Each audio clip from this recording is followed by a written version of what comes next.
Chaleureuse salutation à chacun et chacune. Vous tous qui observez cette belle fête des trompettes, qui a tellement de signification profonde et encourageante.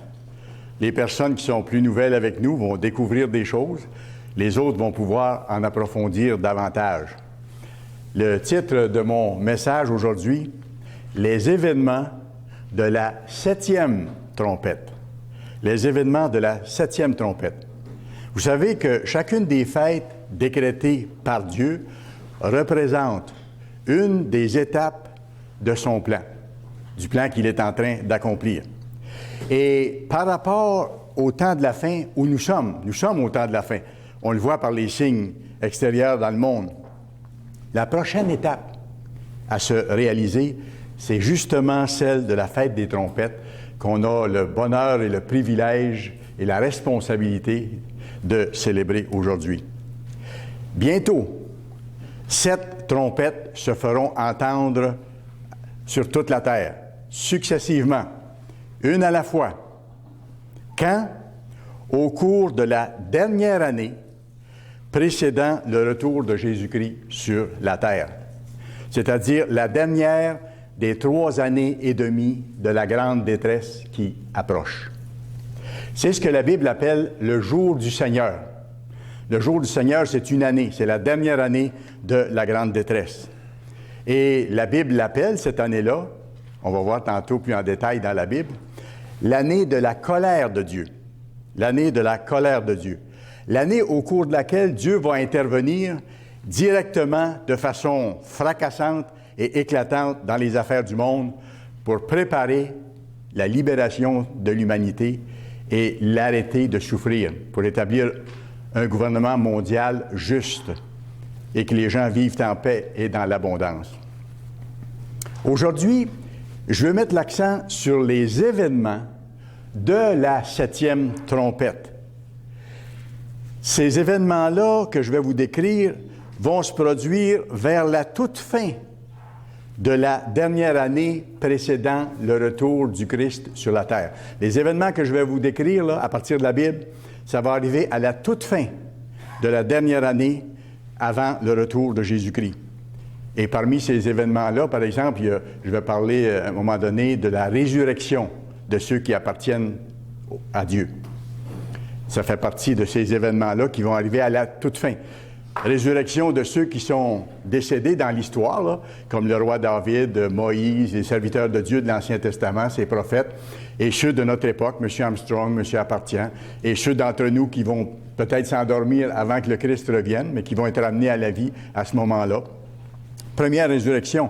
Et cette résurrection-là, pour les serviteurs de Dieu, comme on sait par la Bible, c'est une résurrection à la vie éternelle, non pas à revenir en vie physiquement, mais à ce moment-là, devenir des êtres spirituels. Aussi, dans cette courte période, à la toute fin, il y aura l'arrivée de Jésus-Christ. C'est dans le cadre encore des événements de cette 7e trompette. Je situe bien mon sujet pour que vous puissiez me suivre de façon précise. C'est un sermon un petit peu différent de ce que je donne habituellement, que je vais vous donner aujourd'hui. À partir de la Bible, je vais vous montrer les événements précis de la 7e trompette. Et je vais vous les donner en ordre, tel que la Bible nous le montre, dans leur séquence. Bien que la Bible présente les choses, vous savez, un peu ici, un peu là, et c'est pas nécessairement dans l'ordre chronologique, mais moi, ce que j'ai fait aujourd'hui pour le message, c'est que j'ai mis les événements de la 7e trompette dans un ordre chronologique précis qu'on peut vérifier bibliquement parlant. Prenez de bonnes notes et vous pourrez vérifier ces choses-là et refaire l'étude par vous-même pour vous convaincre puis être encouragé à partir de ce que la Bible dit. Ce que je vous dis aujourd'hui, je le base exclusivement sur la Bible. On va lire certains passages ensemble, mais en cours de route, ce que je vais faire aussi, c'est que je vais vous donner certains versets, chapitres et versets, et moi, je vais vous les dire, mais on n'ira pas pour garder l'explication dans une certaine ligne, et vous pourrez ensuite vous retourner dans ces versets-là et refaire le cheminement, justement, pour prouver les choses. La séquence des événements. La 7e trompette annonce la prise en charge des nations de la terre par le Christ, pour établir le gouvernement de Dieu sur la terre, c'est-à-dire son royaume. Un royaume, c'est un gouvernement. Et le Christ sera le roi de ce gouvernement-là. Et ceux d'entre nous qui auront été fidèles, nous serons les petits rois sous le roi des rois pour aider les gens, pour les guérir, les enseigner, les encourager et reconstruire le monde qui aura été détruit par la grande détresse, par la Troisième Guerre mondiale qui approche. Alors, donc, la 7e trompette annonce la prise en charge des nations de la terre par le Christ et par ses saints qui seront ressuscités. Allez dans Apocalypse, chapitre 11. Apocalypse, chapitre 11. Et on va lire le verset 15. Le 7e ange sonna de la trompette. De quoi je vous parle? De la 7e trompette et des événements qui arrivent à partir de ce moment-là, quand la 7e trompette va sonner. Et ce sera entendu sur toute la terre. Le 7e ange sonna de la trompette.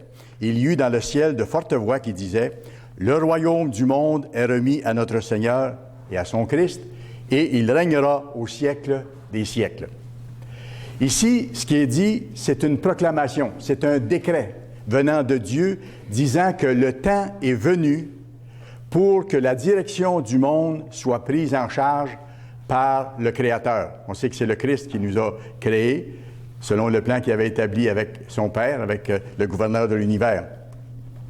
Ce sera aussi, comme j'ai mentionné, le moment de la première résurrection. Première résurrection, ça vaut la peine qu'on regarde 1 Thessaloniciens, chapitre 4. 1 Thessaloniciens, chapitre 4.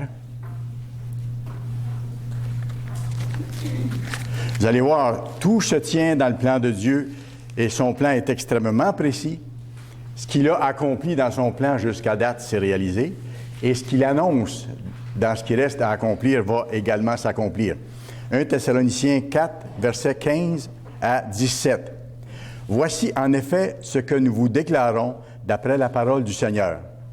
Nous, les vivants, restés pour l'avènement du Seigneur. » Donc, il dit, il y aura des membres de l'Église de Dieu qui seront encore vivants au moment où le Christ va revenir. Et bien sûr, ces gens-là seront en un lieu de sécurité, comme on a vu déjà aussi. Ils seront sous la protection de Dieu durant les 3 dernières années et demie avant le retour de Christ. Alors, il dit, « Voici en effet ce que nous vous déclarons d'après la parole du Seigneur. Nous, les vivants, restés pour l'avènement du Seigneur, nous ne devancerons pas ceux qui sont décédés. » Et ceux qui sont décédés, dont il est question ici, ce n'est pas tout le monde. C'est ceux qui appartenaient à Dieu dans l'histoire. Le roi David, Moïse, Abraham, tous les serviteurs de Dieu qui sont décédés au cours de l'histoire. Ils seront ressuscités avant que nous soyons transformés. Presque au même moment, mais ils vont quand même nous précéder, c'est ce qui est mentionné ici. Regardez bien. « Voici en effet ce que nous vous déclarons d'après la parole du Seigneur, nous les vivants, restés pour l'avènement du Seigneur, nous ne devancerons pas ceux qui sont décédés ou ceux qui sont dans le sommeil de la mort. Car le Seigneur lui-même a un signal donné, à la voix d'un archange, et regardez bien, au son de la trompette de Dieu. 7e trompette. C'est à ce moment-là que c'est déclenché. Au son de la trompette de Dieu, il descendra du ciel. Et les morts en Jésus-Christ, c'est-à-dire les serviteurs de Dieu qui ont fait son travail au cours de l'histoire, qui l'ont servi, qui ont vécu selon ses voies, mais qui sont décédés, comme je mentionnais, le roi David et les quelques autres de l'Ancien Testament, à ce moment-là, ressusciteront. Donc, au son de la trompette de Dieu, le Christ descendra du ciel et les morts qui lui appartiennent, les morts en Jésus-Christ, ressusciteront premièrement. Ensuite, nous, les vivants, ceux qui appartiendront à ce moment-là fidèlement à l'Église de Dieu, nous, les vivants, qui seront restés, qui seront encore vivants, nous serons tous ensemble enlevés avec eux sur des nuées à la rencontre du Seigneur dans les airs. Alors, il dit pas, il précise pas ici, mais on va préciser un petit peu plus loin qu'est-ce qui va en être de ceux-là, une précision additionnelle. Dans le fond, ce qui est décrit ici, c'est la même chose que vous trouvez. Vous pouvez noter le passage, parce que ça va avec ça. 1 Corinthiens, chapitre 15, verset 52. Il est écrit, et ça décrit le même moment. En un instant, en un clin d'œil, à la dernière trompette, la 7e, la trompette sonnera et les morts ressusciteront incorruptibles. Donc, ces morts qui appartenaient à Dieu au cours de l'histoire, au moment où la 7e trompette va sonner, seront d'abord ramenés à la vie, mais ils seront ramenés à la vie éternelle. Ils seront des esprits. C'est pour ça qu'il dit, ils seront incorruptibles. Ils ne seront pas faits de chair et de sang comme nous maintenant. Et les morts ressusciteront incorruptibles. Et nous, qui serons encore vivants, physiques à ce moment-là, nous serons changés. À ce moment-là, les fidèles serviteurs de Dieu, qui seront encore des êtres humains physiques, seront changés en êtres spirituels, de même nature que ceux qui viendront tout juste d'être ressuscités avant et qui seront des êtres spirituels également. Ce sera la famille de Dieu, tous de même nature que le Christ. Et je vais plus loin maintenant. C'est à ce moment-là que le Christ paraît. C'est à ce moment-là que le Christ arrive dans l'atmosphère terrestre. Je précise ça parce que c'est important. C'est à ce moment-là que le Christ arrive dans l'atmosphère terrestre pour rencontrer ses fidèles serviteurs, ceux de l'Ancien Testament qui seront devenus des êtres spirituels, et ceux du Nouveau Testament, la petite Église de Dieu, qui sera encore vivante et qui sera transformée elle aussi en êtres spirituels. Alors le Christ vient rencontrer ses fidèles serviteurs devenus des êtres spirituels. Pourquoi? Pour les amener aux noces de l'agneau. Pour les amener aux noces de l'agneau. Parce que Dieu va épouser son Église, ceux qui font partie de son Église. Pour les amener aux noces de l'agneau. Allez à Apocalypse, chapitre 19. Vous allez voir, tout se tient et tout est tellement emballant, encourageant. Et les noces de l'agneau, comme on a appris par les textes, ça va se passer dans la salle du trône, au ciel, la salle du trône du Père, de notre Père, du Père de Jésus-Christ, du gouverneur de l'univers. C'est là que ça se passe. Alors le Christ paraît, ses serviteurs sont ressuscités, ramenés à la vie, ceux de l'Ancien Testament, ceux actuels, et ce groupe-là maintenant se rend à la salle du trône pour une certaine période de temps, pour les fameuses noces de l'agneau. Apocalypse 19, verset 7. Réjouissons-nous. À ce moment-là, on va se réjouir. Écoutez, on va être rendu à une autre étape et dans une autre dimension. Réjouissons-nous, soyons dans l'allégresse et donnons-lui gloire. Il y aura des merci, car les noces de l'agneau sont venues et son épouse s'est préparée. L'épouse sera là parce qu'elle sera prête. Et c'est pour ça qu'on a, nous, à se préparer maintenant, à se purifier et à se préparer pour les noces de l'agneau. Maintenant, je continue dans la description des événements. C'est comme un film. Je vous montre comme un film de ce qui va arriver. Pas parce que moi je l'ai pensé, mais parce que c'est écrit dans les textes. Et je le mets dans cet ordre-là pour que vous voyez comment ça va se dérouler. À partir de ce moment-là, à partir du moment où tous les saints ressuscités ou transformés seront dans la salle des noces de l'agneau, à ce moment-là, c'est le déclenchement des 7 derniers fléaux. C'est le déclenchement des 7 derniers fléaux de Dieu sur l'humanité. Ces fléaux-là vont se dérouler en l'espace de quelques jours seulement. Quelques jours seulement avant le retour de Jésus-Christ. Et quand vous regardez dans notre brochure « Le mystère révélé de l'Apocalypse » et que vous voyez quels sont ces fléaux-là, on voit que ça ne peut pas durer longtemps parce qu'il n'y aurait plus personne de vivant sur la face de la terre. Alors, c'est pour ça que ça va durer aussi seulement quelques jours, ces 7 fléaux-là. Ces fléaux-là seront les derniers. Ils vont compléter la colère de Dieu. Ces fléaux-là vont compléter la colère de Dieu. Apocalypse chapitre 15. Apocalypse chapitre 15, on va lire le verset 1. « Puis je vis dans le ciel un autre signe, grand et admirable, 7 anges qui tenaient 7 fléaux, les derniers fléaux, car par eux s'accomplit quoi? La colère de Dieu. » C'est la fin de la colère de Dieu. On voit encore une précision juste un peu plus loin. Apocalypse 16, verset 1. Notez bien ces choses-là et vous pourrez refaire l'étude chez vous. Vous allez être vraiment encouragé par ça. Allez à Apocalypse 16, verset 1 maintenant. « Et j'entendis une voix forte qui venait du temple et qui disait aux 7 anges, « Allez et versez sur la terre les 7 coupes de la colère de Dieu. » Et ça va être des fléaux terribles sur l'ensemble de l'humanité. Vous irez voir de quoi il s'agit. Pendant que ces 7 fléaux s'abattront sur la terre, je repose la question. Vous savez déjà un peu la réponse, mais je veux bien préciser les choses. Où seront à ce moment-là les fidèles serviteurs de Dieu ressuscités ou ayant été transformés en êtres immortels? On va voir. C'est dans le même passage. Revenez à Apocalypse 15. On va relire le verset 1. « Puis je vis dans le ciel un autre signe, grand et admirable. 7 anges qui tenaient 7 fléaux, les derniers, car par eux s'accomplit la colère de Dieu. » Et je vous ai dit tantôt que quand l'épouse, les membres de l'Église ressuscités, transformés, seront dans la salle des noces, à ce moment-là, c'est le signal pour que les 7 derniers fléaux commencent. Et on le voit tout de suite au verset 2. « Et je vis comme une mer de verre mêlée de feu. Et ceux qui avaient vaincu la bête et son image, et le nombre de son nom, étaient debout sur la mer de verre, ayant des harpes de Dieu. » Voyez-vous, ça, ce n'est pas sur la terre. Ça, c'est devant le trône de Dieu, la mer de verre. Vous irez voir dans Apocalypse 4, verset 6.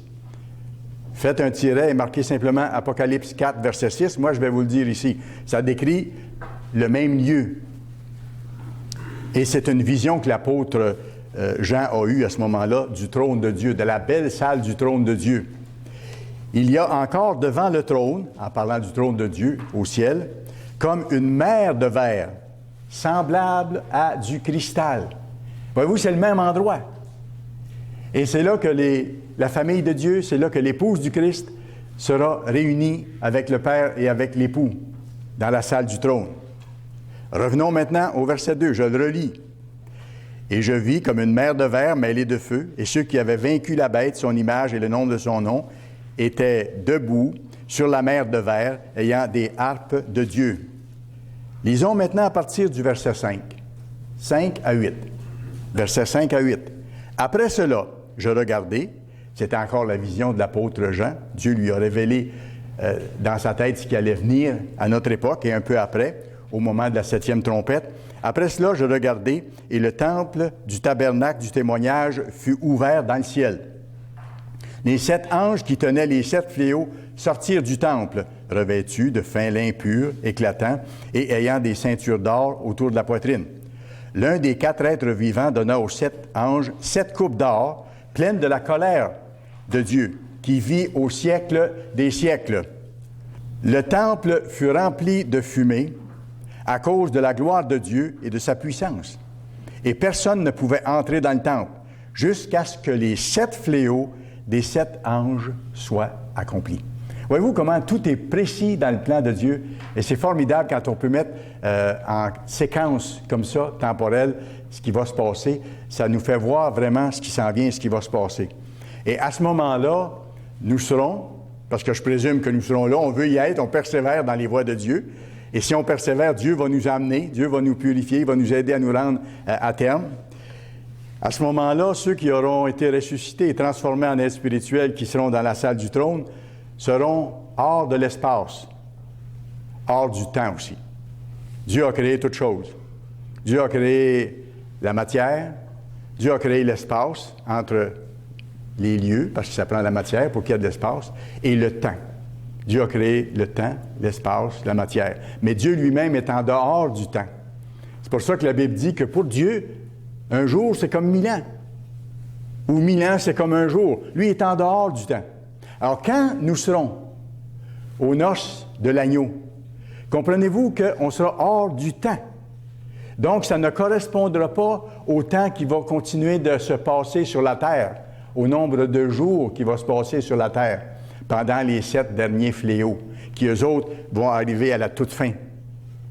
On va être en dehors du temps. Alors, ça veut dire qu'on pourrait être très longtemps dans la dimension de Dieu, dans la salle du trône, alors que sur la terre vont se dérouler les 7 derniers fléaux. Parce que je présume, sans l'ombre d'un doute, que comme c'est un événement tellement important que ça ne sera pas fait à la hâte. On aura le temps à ce moment-là de parler au Christ, de parler au Père, de vivre ces événements-là extraordinaires. C'est là qu'on rencontrera Moïse, qu'on rencontrera le roi David, que je pourrai, et vous aussi, ceux qui l'ont connu, rencontrer M. Apartian, M.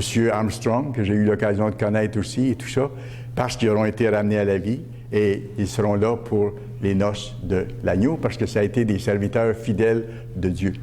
Alors, je ne peux pas décrire tout ce qui va se passer, mais on peut en rêver. Dieu voulant tellement nous bénir, que cette occasion-là sera sans pareil. Sans pareil. Alors, à partir de ce moment-là, à partir du moment où les saints devenus totalement esprits, immortels, seront avec le Christ dans la salle du trône pour les noces de l'agneau, je reviens là-dessus, donc, les 7 fléaux vont frapper la terre, soit jusqu'au jour des expiations où Satan et ses démons seront finalement liés et empêchés de continuer à nuire à l'humanité. Des événements majeurs. Maintenant, il y a un autre événement aussi qui arrive, lui, lors du 6e fléau. Quand on lit les fléaux dans le livre que je vous ai dit, dans la brochure, là, le mystère révélé de l'Apocalypse, vous pourrez vérifier ces choses-là, mais lors du 6e fléau, il y a un événement majeur qui arrive, qui se produit sur la terre. Les armées du monde vont se rassembler, ou on peut dire se seront rassemblées, parce qu'il faut que les mouvements des armées aient lieu, qu'il y ait le temps de se rendre là-bas. Les armées du monde se seront rassemblées à Megiddo, qu'on appelle Armageddon. Les armées du monde, d'immenses armées, vont être réunies à Armageddon ou Megiddo, près de Jérusalem. Et à ce moment-là, les armées vont se liguer ensemble. Ils vont être là dans un premier temps, je n'entre pas dans les détails, mais elles seront là dans un premier temps pour s'affronter. Mais lorsqu'elles verront descendre du ciel le Christ, elles ne seront pas d'accord. Et comme j'ai déjà expliqué dans des émissions, c'est qu'elles prendront le Christ pour un extraterrestre. Ça a tout été bien préparé dans les mentalités, avec tout ce qui est fait comme film, comme présentation à travers le monde. Et les armées qui allaient s'affronter vont plutôt se mettre ensemble parce qu'ils vont penser avoir un ennemi commun pour combattre le Christ à son retour. Surprenant? Pas du tout. Quand le Christ est venu la première fois, est-ce qu'ils l'ont accueilli? Ils l'ont tué. Pensez-vous que l'humanité est différente de ce qu'elle était à ce moment-là? Elle est différente dans le sens qu'elle a des armements extrêmement sophistiqués, extrêmement puissants, on le voit. Alors, tous ces armements-là seront mis à contribution pour essayer de détruire cet être-là brillant qui s'en vient, lumineux. Elles vont se liguer pour combattre le Christ quand il descendra cette fois-là définitivement après les noces. Voyez-vous, quand il est venu, là, au début, c'était pour rassembler ses serviteurs, les amener au mariage de l'agneau. Et après ça, il redescend. Et là, c'est le moment où il descend définitivement et où il va établir le gouvernement de Dieu. Apocalypse, chapitre 16. Apocalypse, chapitre 16. Nous allons lire les versets 12 à 16. Ici, il parle des fléaux en question, là. Verset 12. Apocalypse 16. Le 6e ange versa sa coupe sur le grand fleuve, l'Euphrate, et son eau tarit pour préparer la voie aux rois qui viennent de l'Orient. Et on sait par la Bible qu'il y aura une armée à ce moment-là qui va venir de l'Orient, une armée de 200 millions d'hommes. Sans compter, lorsqu'on parle d'un grand nombre de soldats qu'il y aura autour de Jérusalem, il y aura cette armée-là de 200 millions d'hommes, on le voit par la Bible, et il y aura l'armée de la bête. On ne sait pas combien de millions de soldats qu'il y aura, mais ça va être épouvantable comme il n'y a jamais eu dans l'histoire de l'humanité. Et en même temps, l'humanité va apprendre une leçon comme elle n'a jamais apprise. parce qu'elle va rencontrer son Dieu qui vient en toute puissance. Cette fois-là, il ne vient pas comme un être humain pour donner volontairement sa vie pour payer l'amende de nos péchés, mais il vient en tant que roi des rois et seigneur des seigneurs pour dire « c'est assez ». Et maintenant, on va passer à un autre monde. Alors, il vient donc pour vaincre. Alors, le 6e ange versa sa coupe sur le grand fleuve, l'Euphrate, et son eau tarit pour préparer la voie aux rois qui viennent de l'Orient. Je vis sortir de la gueule du dragon, et on sait c'est qui le dragon, c'est le serpent ancien, c'est Satan, qui est derrière toutes les méchancetés de l'humanité, et qui à ce moment-là va rassembler les armées comme on voit ici. Et je vis sortir de la gueule du dragon, de la gueule de la bête, et de la bouche du faux prophète, parce que c'est Satan qui inspire la bête, et le faux prophète, c'est-à-dire le dirigeant de l'Empire romain ressuscité, un nouvel Hitler, et le chef religieux qui va supporter son action. Je vis sortir de la gueule de la bête, de la bouche du faux prophète, 3 esprits impurs semblables à des grenouilles, car ce sont des esprits de démons qui font des prodiges. Il y aura des prodiges incroyables. La Bible ne précise pas, mais il y aura des prodiges incroyables qui vont laisser croire que ce faux prophète-là est littéralement Dieu et qu'il a une puissance extraordinaire. Et que la bête, personne ne peut l'arrêter, comme c'est marqué dans Apocalypse aussi. La terre entière sera en admiration devant l'Empire romain en disant qui est semblable à la bête et qui peut l'arrêter. Car ce sont des esprits de démons qui font des prodiges et qui vont vers les rois de toute la terre. C'est pas peu de choses, vers les rois de toute la terre, afin de les rassembler pour le combat du grand jour du Dieu Tout-Puissant. Le combat que le Christ va livrer à son retour avec ses saints. Verset 15. « Voici, je viens comme un voleur. » Et pour nous, il ne vient pas comme un voleur parce qu'on l'attend. Et si on attend le Christ, on se prépare pour être jugé digne d'échapper aux choses qui viennent. Veillez et priez pour être jugé digne d'échapper à ces choses et de paraître debout devant le Fils de l'homme. Je viens comme un voleur pour l'ensemble de l'humanité. Ils ne comprendront pas. Voici, je viens comme un voleur. Heureux celui qui veille. C'est pour ça que le Christ a dit, veillez et priez en tout temps. Étudiez chaque jour. Travaillez à changer, à vous améliorer. Heureux celui qui veille et qui garde ses vêtements afin qu'il ne marche pas nu et qu'on ne voit pas sa honte.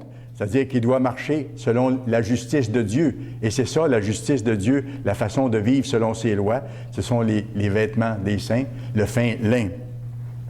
Et regardez, qu'est-ce qui arrive? Les esprits impurs, avec la bête et le faux prophète, amènent les armées à se réunir. Regardez le verset 16. Ils les rassemblèrent, les nations et leurs armées, dans le lieu appelé en hébreu Armageddon. Et ces immenses armées vont se retrouver là, qu'elles le veuillent ou non. Mais elles vont le vouloir parce qu'elles vont vouloir continuer à dominer, à s'entretuer, inspirées par le méchant adversaire. Et quand tout ça sera en place, c'est à ce moment-là que le Christ revient, là avec son armée, ses saints transformés, prêt à combattre. Maintenant, il y a un verset que j'ai trouvé hier soir en préparant le message d'aujourd'hui qui décrit ça, qui décrit que Dieu passe en revue son armée avant ce grand combat-là. C'est fantastique. Allez dans Ésaïe chapitre 13. Vous pouvez garder votre place dans l'Apocalypse, on va revenir. Mais si vous allez dans Ésaïe chapitre 13, vous savez, le Christ, avec ses armées, avec ses saints ressuscités, ses fidèles serviteurs, viennent de loin, hein? Ils viennent d'un pays lointain quand ils descendent de la salle du trône, parce qu'ils viennent de la salle du trône de Dieu. Ésaïe 13 et le verset 3 à 5. Regardez l'ordre que Dieu donne ici. « J'ai donné des ordres à ma sainte armée. » Et si nous avons été fidèles jusque-là, nous ferons partie de la sainte armée de Dieu. Et il va nous donner l'ordre de descendre et d'établir la paix, de l'imposer au point de départ en éliminant les armées qui seront venues pour combattre le Christ. J'ai donné des ordres à ma sainte armée. J'ai appelé les héros de ma colère. Rappelez-vous, c'est le jour de la colère de l'Éternel. Et nous sommes à la fin, à la toute fin. Au temps des fléau. Et il dit, j'ai appelé les héros de ma colère. Ce sont les pauvres êtres humains très faibles que nous sommes qui auront été transformés en êtres spirituels puissants. J'ai appelé les héros de ma colère. Ceux qui se réjouissent de ma grandeur. On admire la majesté de Dieu. On veut le servir, on veut lui plaire, on veut terminer l'œuvre qu'il nous a donnée de faire en ces temps de la fin. Ceux qui se réjouissent de ma grandeur. Il dit après ça, on entend une rumeur sur les montagnes. Je comprends. Comme celle d'un peuple nombreux. On entend un tumulte de royaumes et de nations rassemblées. C'est quoi ce grand tumulte de nations rassemblées? C'est les 200 millions de soldats venus de l'Orient et les nombreux millions de soldats faisant partie de l'Empire romain qui se retrouvent à Armageddon, près de Jérusalem.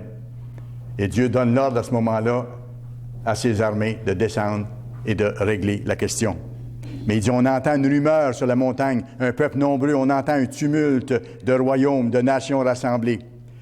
L'Éternel des armées passe en revue l'armée qui va combattre. Ça, je trouve ça superbe. L'Éternel passe en revue son armée. Il regarde ses enfants, parce que là, on sera devenus ses enfants, de même nature que le Christ. Et je comprends que Dieu aura plaisir, le Père aura plaisir à regarder tous ses enfants qui sont avec le plus vieux de la famille, le Christ, le chef de l'armée de l'Éternel, et qui vont s'apprêter à descendre pour aller combattre les êtres humains insignifiants qui pensent pouvoir détruire Dieu. L'Éternel des armées passe en revue l'armée qui va combattre. Ils viennent d'un pays lointain, ceux qui forment cette armée-là. Il est loin, le pays. Pour le moment, il est inaccessible pour nous. On ne peut pas aller dans la salle du trône. Il n'y a aucun être humain qui peut aller dans la salle du trône. Il faut qu'il soit transformé en être spirituel et qu'il puisse voyager à la vitesse de la pensée, comme ce sera le cas quand nous serons transformés et que nous irons dans la salle des noces. Ils viennent d'un pays lointain, les membres de cette armée qui descendent maintenant avec le Christ. Ils viennent d'un pays lointain, de la salle du trône, des cieux, de l'extrémité des cieux. Voyez-vous, il précise. Cette armée-là, elle vient de l'extrémité des cieux. L'Éternel et les instruments de sa colère vont détruire toute la contrée. Toute cette contrée-là sera détruite. Ces armées-là seront détruites. Alors à ce moment-là, le Christ revient avec son armée, avec ses saints glorifiés, pour conquérir, pour écraser, pour éliminer l'ensemble de ces armées humaines venues le combattre. Et il va venir pour ensuite bannir Satan, parce que Satan est toujours en poste. C'est lui qui aura emmené ces armées-là, qui aura incité les chefs des nations à envoyer leurs armées pour une guerre finale. Alors le Christ, après ça, bannira Satan et ses démons, et là, il pourra établir son royaume, son gouvernement sur le monde. Apocalypse, chapitre 19. Apocalypse, chapitre 19. Ce sera une scène extraordinaire, unique. Voyons ici. Apocalypse 19 et le verset 11. Ici, il décrit quand le Christ revient après les noces de l'agneau, qu'il revient avec les armées qui sont avec lui, avec ses saints glorifiés. Puis je vis le ciel ouvert, et voici parut un cheval blanc. Celui qui le montait s'appelle Fidèle et Véritable. Je pense que vous savez de qui il s'agit. Et il juge et il combat avec justice. Le Christ revient à ce moment-là dans toute sa puissance. Ses yeux étaient comme une flamme de feu. Et quand on regarde au début du livre d'Apocalypse, une vision que Jean a eue du Christ, il le décrit comme ayant des yeux comme une flamme de feu. Ça décrit le Christ dans sa gloire. Ses yeux étaient comme une flamme de feu. Sur sa tête étaient plusieurs diadèmes. Il avait un nom écrit que personne ne connaît, si ce n'est lui-même. Il était revêtu d'un vêtement teint de sang. Pourquoi est-ce que vous pensez que le vêtement de celui monté sur le cheval blanc et revenant sur la terre pour régner a un vêtement taché de sang? Parce qu'il a donné son sang pour l'ensemble de l'humanité. C'est un symbole extrêmement fort. Il porte sur lui l'insigne de ce qu'il a donné pour vous, pour moi personnellement. Il était vêtu d'un vêtement teint de sang. Son nom est la parole de Dieu. Il n'y a pas de doute possible de qui il s'agit. Les armées qui sont dans le ciel le suivaient sur des chevaux blancs. Les fidèles serviteurs de Dieu seront aussi sur des chevaux blancs, accompagnant le Christ lors de son retour. Le suivaient sur des chevaux blancs. Ces gens-là sont revêtus d'un fin lin blanc pur. Maintenant, il parle du chef de l'armée de l'Éternel, de ce grand roi sur le cheval blanc. Il dit, de sa bouche sortait une épée aiguë pour frapper les nations. Il les pètera avec une verge de fer. Il foulera la cuve du vin de l'ardente colère de Dieu Tout-Puissant. Il avait sur son vêtement et sur sa cuisse un nom écrit, Roi des rois, Seigneur des seigneurs. Ça, c'est notre grand frère glorieux qui revient maintenant pour établir le gouvernement de Dieu. Maintenant, je reviens au verset 14, juste pour faire une précision, pour vous montrer comment tout se tient et tout se prouve de plusieurs façons par la Bible, la même grande réalité. Verset 14, ceux qui sont avec lui, les armées qui sont dans le ciel le suivaient sur des chevaux blancs, revêtus d'un fin lin blanc et pur. On a une définition juste avant de qui sont ces gens-là, parce qu'ils sont décrits comme ayant du fin lin blanc et pur. C'est l'épouse du Christ, ses fidèles serviteurs, ceux qui ont été appelés, ceux qui ont été choisis par le Christ, parce que la Bible dit que plusieurs sont appelés, mais ce n'est pas tout le monde qui se met en marche pour obéir à Dieu. Alors ceux-là ne vont pas plus loin. Mais parmi tous les appelés que Dieu attire au Christ, ceux qui se mettent en marche pour obéir aux lois de Dieu, pour observer son sabbat, pour soutenir son œuvre, pour observer ses fêtes, pour apprendre à servir les autres, pour apprendre à avoir la maîtrise d'eux-mêmes, ceux-là ont l'occasion et pratiquent la justice de Dieu et à ce moment-là sont vêtus de fin lin. Et ceux-là sont appelés fidèles. Et c'est ceux-là qui accompagnent le Christ. Vous pourrez aller voir dans Apocalypse 17, verset 14. Les appelés, les élus, les fidèles accompagnent le Christ. Ce ne sont pas trois catégories de personnes. Ce sont les mêmes. Ceux qui ont été appelés, mais qui ont décidé de marcher dans les voies de Dieu, là, le Christ les a choisis, lui. Parmi les nombreux appelés, le Christ en choisit juste quelques-uns. Et puis, parmi ceux-là qui ont été fidèles jusqu'au bout, eux seront avec le Christ. Ils ont été appelés et par leur comportement d'obéissance à Dieu, ils ont été choisis par le Christ. Et parce qu'ils ont persévéré, ils ont été fidèles et ils feront partie des armées qui vont descendre sur les chevaux blancs. On le voit, regardez, c'est l'épouse du Christ au verset 7 et 8. Commençons au verset 7 et au verset 8. Revenons au verset 7 où il parle des noces de l'agneau. « Réjouissons-nous, soyons dans l'allégresse et donnons-lui gloire, car les noces de l'agneau sont venues. Son épouse s'est préparée. » Nous devons nous préparer. Comment? Il lui a été donné de se revêtir d'un fin lin éclatant, pur. C'est quoi ce fin lin-là qu'on doit revêtir? Car le fin lin, ce sont les œuvres justes des saints. Alors, le fin lin qu'on revêt, c'est notre façon de vivre selon la justice de Dieu. C'est le fin lin dont il est question. Alors, on voit que ceux qui arrivent avec le Christ sont vêtus de fin lin et lui appartiennent. Un autre événement après ça, important, après la victoire finale du Christ sur les armées réunies, là, il se passe un phénomène concernant les deux êtres humains qui ont tellement suivi Satan et qui ont participé de tout cœur à tout ce malheur qui a frappé l'ensemble de la planète. C'est qu'après la victoire finale du Christ sur les grandes armées réunies, la bête, c'est-à-dire le chef de l'Europe unie, le nouvel Hitler qui va apparaître bientôt, et le faux prophète, le grand personnage religieux qui se prétend Dieu, comme la Bible mentionne à un moment donné, allant même jusqu'à s'asseoir dans le temple de Dieu et se prétendant Dieu lui-même, et qui va faire descendre du feu du ciel à un moment donné, alors que les gens vont dire, ça ne peut pas être autrement que Dieu qui puisse faire ça. Alors ça, c'est la tromperie de Satan derrière tout ça. Mais après la victoire finale du Christ sur les armées, la bête, le dirigeant humain de l'Empire romain ressuscité, et le faux prophète vont être tués, ils vont être jetés dans les temps de feu, juste avant les expiations, juste avant que Satan et ses démons ne soient incarcérés. Ils seront rendus prisonniers. Ils vont être empêchés de nuire durant 1000 ans, durant les premiers 1000 ans du règne du Christ. Alors, c'est à ce moment-là que ça arrive. Apocalypse 19, lisons le verset 19 à 21. « Et je vis la bête et les rois de la terre et leur armée rassemblés pour faire la guerre à celui qui était assis sur le cheval et à son armée. » On voit la scène, on revient dans cette scène-là. « Et la bête fut prise, le chef de l'Europe unie, et avec elle le faux prophète, le grand personnage religieux, qui avait fait devant elle les prodiges par lesquels il avait séduit ceux qui avaient pris la marque de la bête et adoré son image. Et ils furent tous les deux jetés vivants, parce que c'est des êtres humains physiques, jetés vivants dans l'étang ardent de feu et de soufre.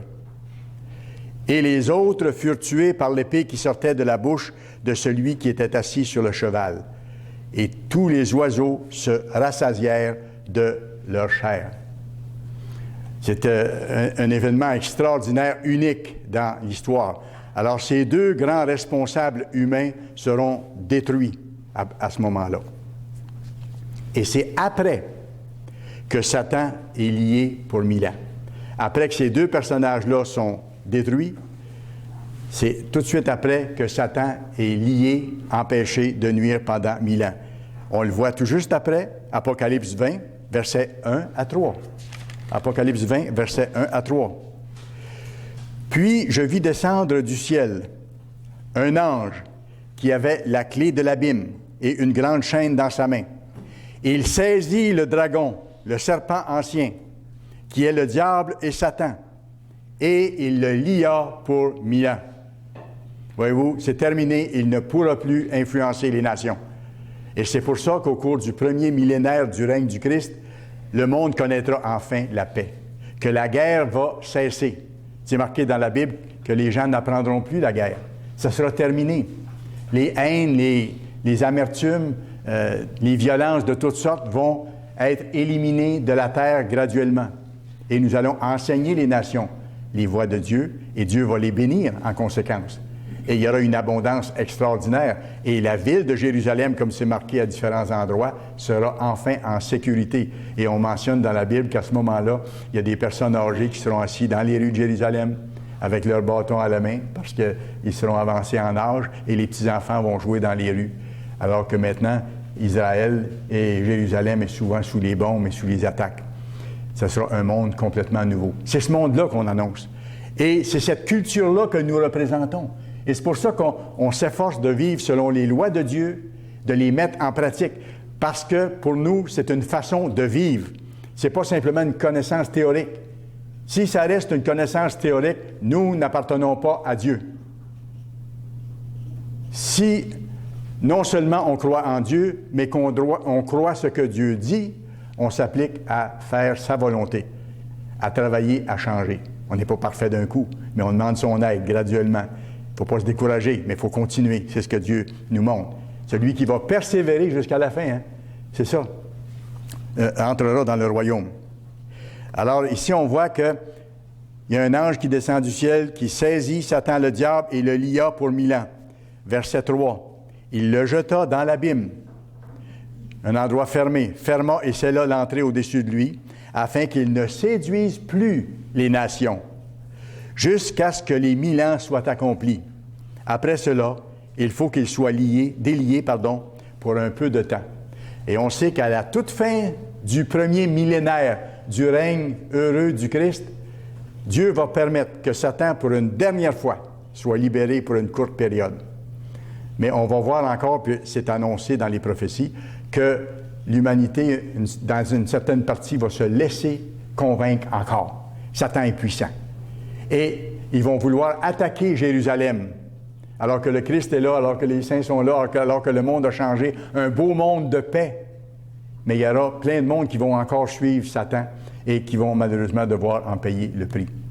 Mais ce sera la fin de la malheureuse histoire humaine telle qu'on la connaît.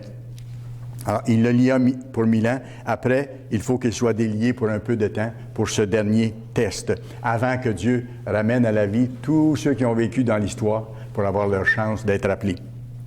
Et ça ne s'arrête pas là parce que tout de suite après que c'est fait, après que Satan, avant le début du millénium, après que Satan est lié, lui et ses démons, empêchés de nuire, qu'est-ce qui se passe?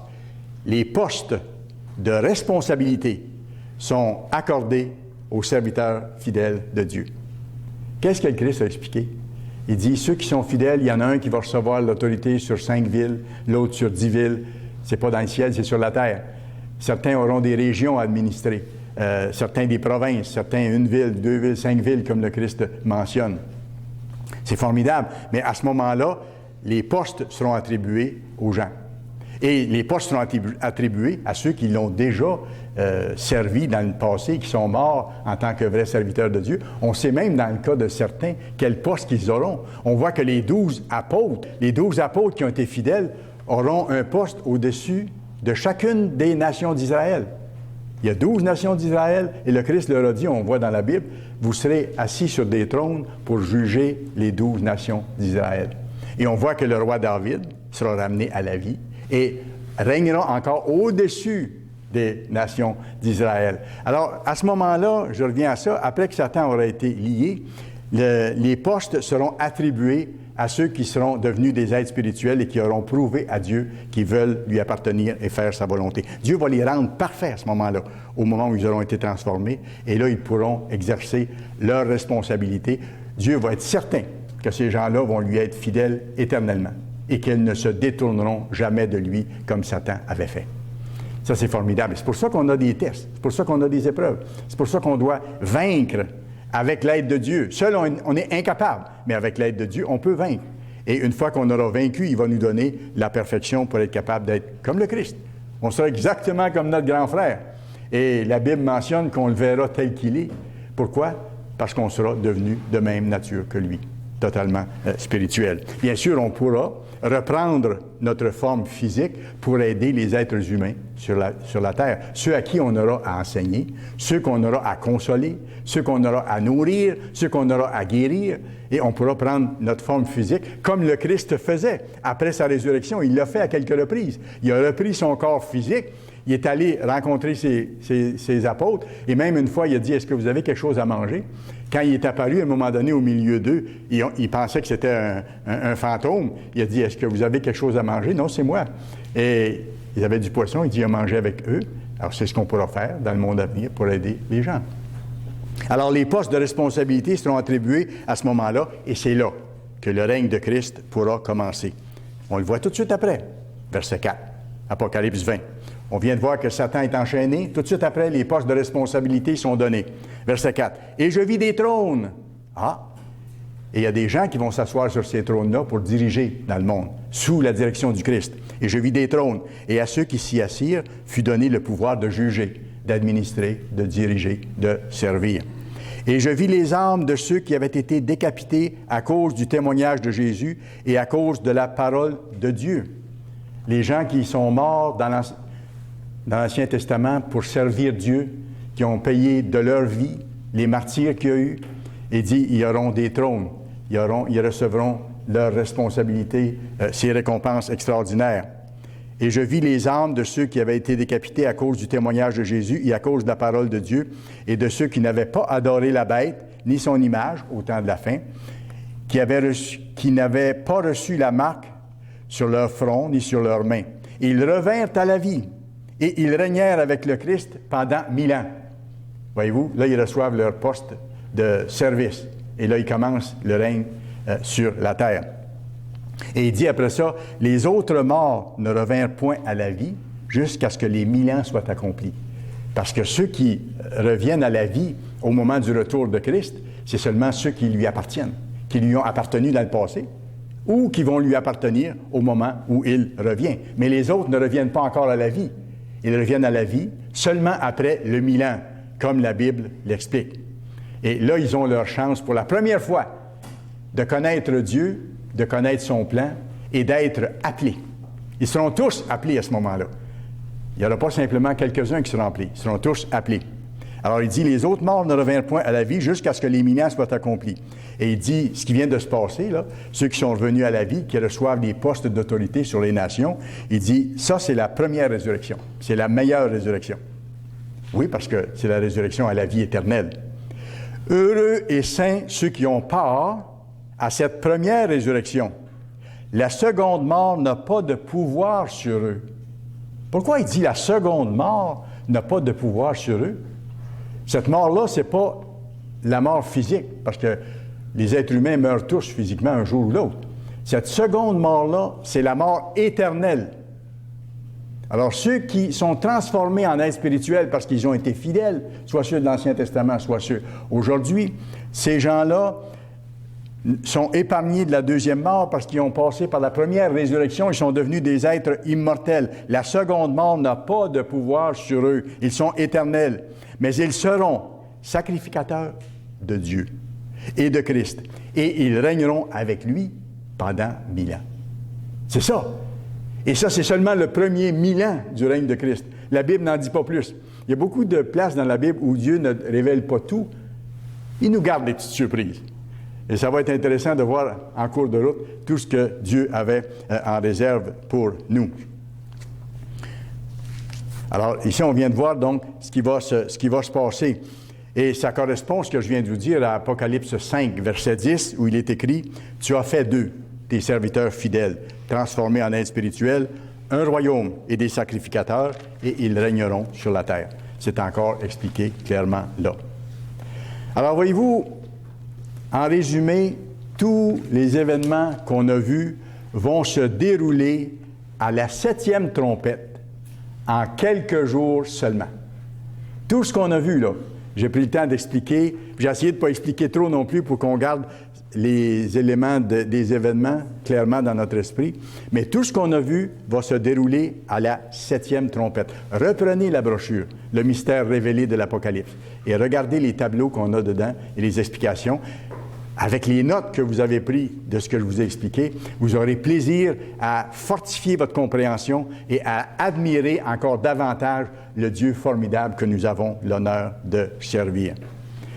Les paroles que je vous ai expliquées aujourd'hui ne sont pas de moi, elles sont de Dieu.